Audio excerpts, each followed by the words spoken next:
So today what I want to do is talk about something that none of the survival gun channels, end of the world channels, prepper channels are talking about. And that's the fact that the ammunition and weapons situation is going to get much worse.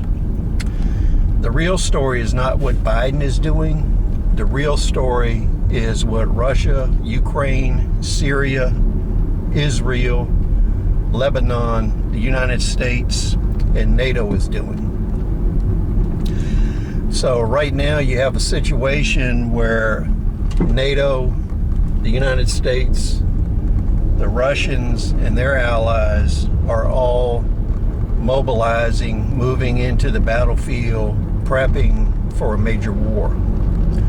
So the battle between Ukraine and Russia looks like it's going hot. And what this is going to do is it is going to suck all of the available ammunition up in Europe, Russia, the United States, China, worldwide. So when you have a major war footing situation like we're moving into, and then you look at the fact that now you even have Syria responding and firing anti-aircraft missiles at Israeli aircraft in Lebanon. And the situation in the South China Sea is getting worse, where China is becoming extremely aggressive against Japan, the Philippines, and other countries. What this is going to do, as in World War II, so we can look at World War II as an example. The first thing that happened there is the governments of the world sucked all the ammunition supply out of the market. So all military calibers disappeared. Then what happened is all ammunition manufacturing was switched over to military calibers for the use of the government. And they went to a very small rationing system to supply small quantities of ammunition to farmers only. So farmers, police departments, government organizations, and the military receive all the ammunition production. The next thing that happened is the governments of the world reversed, and they bought all of the surplus they had been selling that was in stock at surplus dealers back from them. So you're going to see a reversal in flow of military surplus, where governments of the world will go out and start buying it all up and buying it back from retailers, wholesalers, and jobbers. The next thing that'll happen is the governments know they can't produce enough weapons to arm their military forces. So the United States military has roughly 4.5 million rifles. That's kind of the ballpark of what they maintain since I can remember, which is about 50 some years. So during World War II, they needed over 10 million rifles and machine guns, heavy weapons. So that tells you they're going to have a manufacturing push to make all this material.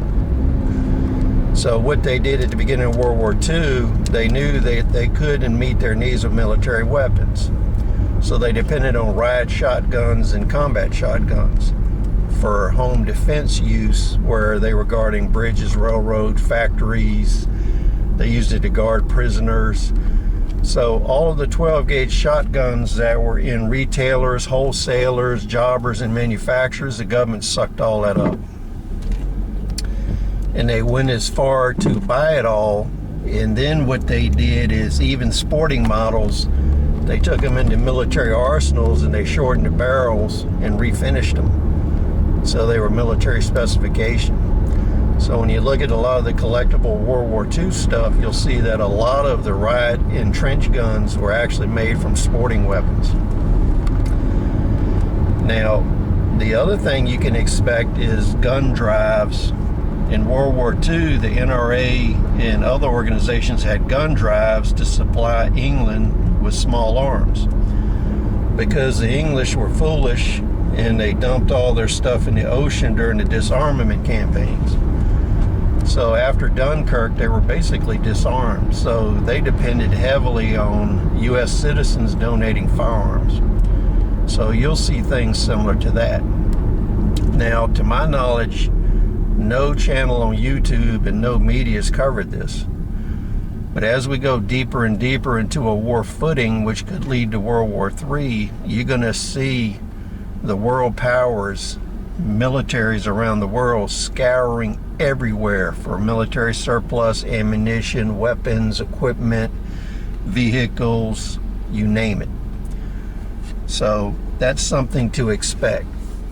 So you may be looking at the lowest prices you will ever see for these items. So everybody needs to keep a big eye on China, Russia, Ukraine, and Syria to see where this is going. So please comment, rate, subscribe. We'll see you on the next video.